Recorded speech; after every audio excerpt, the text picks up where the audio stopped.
आज हम लोग हिस्ट्री के 9वें चैप्टर खान सर के बुक के 9वें चैप्टर हिस्ट्री को देखने वाले हैं, जिसका नाम है ब्राह्मण साम्राज्य। इन इंग्लिश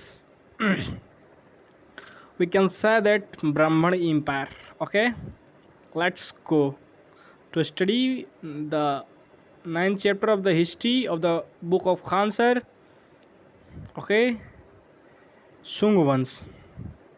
आइए देखते हैं इसके बारे में, शुंग वंश के बारे में। शुंग वंश क्या था, इसका कार्यकाल कब से कब तक था, शुंग वंश में कौन कौन से राजा आते हैं। हेडिंग है शुंग वंश। शुंग वंश, इसका जो शासन काल है 185 ईसा पूर्व से 73 ईसा पूर्व तक। कब से कब तक? 185 ईसा पूर्व से 73 ईसा पूर्व तक मगध पर शासन करने वाला यह पहला गैर क्षेत्रीय राजवंश था। गैर क्षेत्रीय मतलब ये मगध के क्षेत्र का नहीं था, इसलिए मगध पर शासन करने वाला यह पहला गैर क्षेत्रीय राजवंश था। इस वंश के संस्थापक पुष्यमित्र शुंग थे। इन्होंने अपनी राजधानी पाटलिपुत्र बनाई, जबकि द्वितीय राजधानी विदिशा को बनाया। विदिशा का पुराना नाम बेसनगर था, जो मध्य प्रदेश में है। पुष्यमित्र शुंग एक कट्टर ब्राह्मण था। यह 36 वर्षों तक शासन किया। कितने वर्षों तक शासन किया पुष्यमित्र शुंग ने? 36 वर्षों तक, जबकि इस वंश का शासन 112 वर्षों तक चला। ठीक, आगे देखते हैं शुंग वंश के बारे में। भारत में पुनः वैदिक धर्म की स्थापना करने का श्रेय पुष्यमित्र शुंग को जाता है, क्योंकि मौर्य वंश के दौरान बौद्ध धर्म अपने चरमोत्कर्ष पर था और हिंदू धर्म धीरे धीरे विलुप्त होने लगा था। लेकिन जैसे ही पुष्यमित्र शुंग आता है, यह वैदिक धर्म का फिर से स्थापना करता है। पुष्यमित्र शुंग को बौद्ध धर्म का विरोधी शासक माना जाता है। ठीक है ना। इसका प्रमाण दिव्यवादन से प्राप्त होता है। दिव्यवादन एक तरह का बुक है जिसमें मिला है ये चीज़। हालांकि इनके काल में कई बौद्ध विहार का भी निर्माण हुआ। कई बौद्ध विहार इनके काल में, पुष्यमित्र शुंग के काल में बनाए गए, लेकिन वास्तव में इन्हें बौद्ध धर्म का विरोधी माना जाता है। इसके जो कहाँ किस चीज़ के आधार पर माना जाता है? दिव्यवादन के आधार पर। इसने बहुत सारे बौद्ध स्तूपों तथा मठों को ध्वस्त करा दिया था। क्या करा दिया था? इसने बहुत सारे बौद्ध स्तूपों और मठों को ध्वस्त करा दिया था। पुष्यमित्र शुंग ने मध्य प्रदेश के सांची स्तूप की खिड़कियों को तांबे का करवाया, जबकि भरहुत जो कि मध्य प्रदेश में है, स्तूप की खिड़कियों को पत्थर का करवाया था। पुष्यमित्र शुंग ने सांची स्तूप की जो खिड़कियां हैं उनको तांबे का करवाया था। किस धातु का? तांबे का, सांची स्तूप की खिड़कियों को। जबकि भरहुत स्तूप की जो खिड़कियां हैं उनको पत्थर का करवाया था। पुष्यमित्र शुंग के काल में अशोक द्वारा निर्मित सांची एवं भरहुत स्तूप का आकार दुगुना करवाया था। वर्तमान में सांची के स्तूप का जो स्वरूप है वो पुष्यमित्र शुंग के काल का ही देन है। सांची और भरहुत स्तूप का निर्माण किसने करवाया था? अशोक ने करवाया था। लेकिन सांची स्तूप की खिड़कियाँ तांबे की और भरहुत स्तूप की खिड़कियाँ पत्थर की पुष्यमित्र शुंग ने करवाया। ठीक है ना। वर्तमान में जो पुष्यमित्र शुंग के द्वारा वर्तमान में जो सांची स्तूप है और भरहुत स्तूप है, उसका जो आकार है पुष्यमित्र शुंग के काल का ही देन है। बौद्ध चैत्य भवन का निर्माण इस वंश के समय हुआ था। इसके समय बौद्ध पुस्तक जातक ग्रंथ की रचना हुई थी। पुष्यमित्र शुंग के समय जातक ग्रंथ की रचना हुई, जो बौद्ध धर्म का एक पुस्तक है। पाणिनि ने अष्टाध्यायी व्याकरण की ग्रंथ लिखी इसी समय, शुंग वंश के ही समय। मनु ने मनुस्मृति लिखी, गार्गी ने गार्गी संहिता लिखा, जिनसेन ने हरिवंश नामक पुस्तक की रचना की। ठीक है ना। इनके काल में कुल मिलाकर 2 युद्ध किए। विदर्भ का युद्ध, यवन आक्रमणकारी युद्ध। आइए देखते हैं विदर्भ या बरार का युद्ध क्या था और किन किन के बीच में लड़ा गया था। विदर्भ या बरार में चल रहे उत्तराधिकारी के युद्ध का लाभ उठाकर पुष्यमित्र शुंग ने अग्निमित्र, जो उनका बेटा था, के नेतृत्व में सेना भेजा। अग्निमित्र विजयी हुए। इनकी जानकारी कालिदास की रचना मालविका अग्निमित्र से प्राप्त होती है। ठीक है ना। कालिदास की पुस्तक मालविका अग्निमित्र, अग्निमित्र एवं मालविका का प्रेम प्रसंग की चर्चा है। ठीक है ना। इसके समय 2 यवन विदेशकारियों ने हमला किया। दोनों ही यवन आक्रमण को पुष्यमित्र शुंग के बेटे अग्निमित्र द्वारा विफल कर दिया गया। अब आइए देखते हैं कौन कौन 2 आक्रमण इन पुष्यमित्र शुंग के समय में हुए थे विदेशियों के। आइए देखते हैं। यहाँ पर लिखा है, इन दोनों ही आक्रमण के समय पुष्यमित्र शुंग विजय हुए और इस अवसर पर पुष्यमित्र शुंग ने पतंजलि के नेतृत्व में, किसके नेतृत्व में? पतंजलि के नेतृत्व में 2 अश्वमेध यज्ञ करवाया और अपनी राजधानी पाटलिपुत्र से स्थानांतरित करके विदिशा को बना दिया। ठीक है ना। जो पुष्यमित्र शुंग थे, दोनों ही विदेशी आक्रमणकारियों में सफल हुए। दोनों ही विदेशी आक्रमणकारियों में सफल होने की वजह से इन्होंने 2 अश्वमेध यज्ञ कराया। किसके नेतृत्व में कराया? पतंजलि के नेतृत्व में कराया, ठीक है ना। और इसी के उपलक्ष्य में उन्होंने अपनी राजधानी पाटलिपुत्र को स्थानांतरित करके विदिशा, जो कि मध्य प्रदेश विसनगर में स्थित है, वहाँ कर दी। पहले आक्रमण का नेतृत्व डेमेट्रियस कर रहे थे। जो 2 विदेशी आक्रमणकारी हुए थे उसमें पहले का नेतृत्व कौन कर रहा था? डेमेट्रियस। तथा दूसरे नेतृत्व का आक्रमण मिनांडर या मिलिंद कर रहे थे, ठीक है ना। मिलिंद या मिनांडर जिनको कहा जाता है। बौद्ध भिक्षु नागसेन के संबंध में आकर उन्होंने बौद्ध धर्म अपना लिया। नागसेन ने मिनांडर को या मिलिंद को बौद्ध धर्म की शिक्षा दी और बौद्ध धर्म अपनावाया उन्हीं ने, ठीक है ना। ठीक, आगे देखते हैं कलिंग नरेश के बारे में क्या है। कलिंग नरेश खारवेल ने पुष्यमित्र शुंग को पराजित कर दिया। पुष्यमित्र शुंग ने तो 2 विदेशी आक्रमणकारियों को रोक दिया, लेकिन कलिंग के नरेश कलिंग के राजा खारवेल से भी हार गए। इस वंश में कुल 10 शासक हुए। शुंग वंश में कुल 10 शासक हुए। पहला शासक पुष्यमित्र शुंग, 9वां शासक भागभद्र एवं 10वां शासक देवभूति। पहला पुष्यमित्र शुंग याद रहेगा, दूसरा का भागभद्र जिसके दरबार में हेलियोडोटस आया था, और दूसरा अंतिम देवभूति। शुंग वंश का आखिरी शासक देवभूति। इस वंश के शासक भाग्यभद्र के दरबार में यवन विदेशी राजदूत हेलियोडोटस आया था, जो भागवत धर्म अपना लिया। इसने भगवान विष्णु के सम्मान में विदिशा या बेसनगर मध्य प्रदेश में गरुड़ ध्वज अभिलेख का निर्माण कराया। उसने उस पर भगवान विष्णु के लिए देवदेवशीय शब्द का प्रयोग किया। किस शब्द का प्रयोग किया? देवदेवशीय शब्द का प्रयोग किया। शुंग राजवंश का शिलालेख जालंधर पंजाब से मिलता है। इस काल में संस्कृत भाषा का सर्वाधिक विकास हुआ। शुंग वंश के काल की अर्थव्यवस्था जातक ग्रंथ एवं मिलिंदोपन्हो नामक पुस्तक से मिलती है। कहाँ कहाँ से मिलती है? जातक ग्रंथ से एवं मिलिंदोपन्हो से मिलती है, ठीक है ना। इस वंश के 10वें एवं अंतिम शासक देवभूति थे, जिनकी हत्या उनके मंत्री वासुदेव ने कर दी और इसके स्थान पर कण्व वंश की स्थापना कर दी। शुंग वंश खत्म हो गया, कण्व वंश प्रारंभ हो गया। आइए देखते हैं कण्व वंश कब से कब तक चला था। 73 ईसा पूर्व से 30 ईसा पूर्व तक कण्व वंश चला था।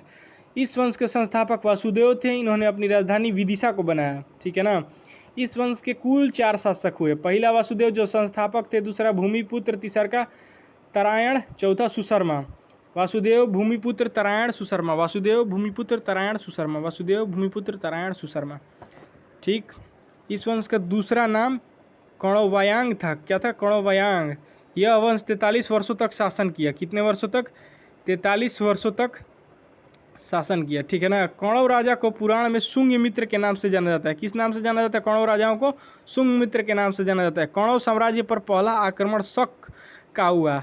ये ब्राह्मण जाति के थे, ठीक है ना। कण्व किस जाति के थे? ब्राह्मण। इस वंश के सर्वाधिक समय शासन करने वाला शासक भूमिपुत्र था, जो इस वंश का दूसरा शासक था। पुष्यमित्र शुंग के बाद बना था। इसने भी ज़्यादा वर्ष तक शासन नहीं किया था, सिर्फ 14 ईयर्स तक इसने भी शासन किया था। आइए देखते हैं आगे क्या है। आगे देखते हैं। इस वंश का अयोग्य एवं दुर्बल अंतिम शासक सुशर्मा था, जिसकी हत्या उसके मंत्री सिमुख ने आंध्र राज्य ने कर दी। कब कर दी? 30 ईसा पूर्व कर दी। और इसके स्थान पर सातवाहन वंश आ गया, ठीक है ना। सिमुख ने किसकी हत्या की? सुशर्मा, जो शुंग वंश बोल रहे हैं, इसका कण्व वंश का अंतिम शासक था। आगे आता है प्रतिहार वंश। प्रतिहार वंश प्रतिष्ठान के बारे में हम लोग पढ़ते हैं। इसका कार्यकाल कब से लेकर कब तक था? 30 BC से 250 AD तक, यानी 30 ईसा पूर्व से 250 ईस्वी तक, ठीक है ना। BC मतलब बिफोर क्राइस्ट, ईसा पूर्व, AD मतलब आफ्टर क्राइस्ट, मतलब ईस्वी। इस वंश के संस्थापक सिमुख थे, जिसकी राजधानी तगर थी। सतवाहन वंश की राजधानी प्रारंभ में कहाँ थी? तगर थी। प्रारंभ में यह वंश महाराष्ट्र के क्षेत्र में था, किंतु शक राजाओं ने इन्हें महाराष्ट्र छोड़ने पर विवश कर दिया, अर्थात तो मजबूर कर दिया, और इन्होंने महाराष्ट्र को त्याग भी दिया। सतवाहन वंश को आंध्र प्रदेश स्थानांतरित होना पड़ा, जिस कारण पुराण में इन्हें आंध्र सतवाहन भी कहा जाता है, ठीक है ना।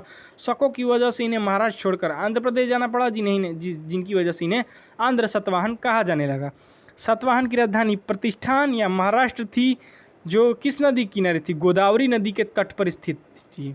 किस नदी के किनारे थी? गोदावरी नदी के किनारे थी। सतवाहनों की राजकीय भाषा प्राकृत और लिपि ब्राह्मणी थी, ठीक है ना। सातवाहन वंश किसी न किसी रूप में 3 सदी तक बने रहे, जो प्राचीन भारत के किसी एक वंश का सर्वाधिक कार्यकाल है, ठीक है ना। इस सर्वाधिक काल तक शासन किए थे कौन? सातवाहन वंश। सातकर्णी प्रथम सातवाहन वंश का पहला शासक था। जिसकी जानकारी नानाघाट अभिलेख पुणे से मिलती है, जो उसकी पत्नी नैनिका द्वारा लिखवाया गया था। नानाघाट अभिलेख किसके द्वारा लिखवाया गया था? सातकर्णी प्रथम की पत्नी नैनिका के द्वारा लिखवाया गया था। ठीक है ना। कहाँ स्थित है ये? पुणे में स्थित है। सातकर्णी प्रथम सातवाहन वंश का पहला शासक था। आइए देखते हैं आगे सातकर्णी प्रथम के बारे में। सातकर्णी प्रथम ने दक्षिणापथपति तथा अप्रतिहत चक्र की उपाधि धारण की। किस किस की? दक्षिणापथपति की, अप्रतिहत चक्र की उपाधि धारण की। सातकर्णी प्रथम शासक का नाम सांची स्तूप के प्रवेश द्वार पर अंकित है। सातकर्णी प्रथम शासक का नाम कहाँ पर स्थित है? सांची स्तूप के द्वार पर स्थित है। सातकर्णी प्रथम द्वारा 2 अश्वमेध यज्ञ और 1 राजसूय यज्ञ करवाया गया। सातकर्णी प्रथम के द्वारा क्या क्या करवाया गया? 2 अश्वमेध यज्ञ, 1 राजसूय यज्ञ करवाया गया। सातवाहन वंश का सबसे योग्य शासक कौन था? हाल। ठीक है, आइए देखते हैं हाल के बारे में क्या दिया गया है। हाल का क्या हाल था, आइए जानते हैं। हाल ने प्राकृत भाषा में गाथा सप्तशती की रचना की। किसकी रचना की? गाथा सप्तशती की रचना की। इस वंश का सबसे प्रतापी शासक गौतमीपुत्र सतकर्णी था। कौन था? गौतमीपुत्र सतकर्णी।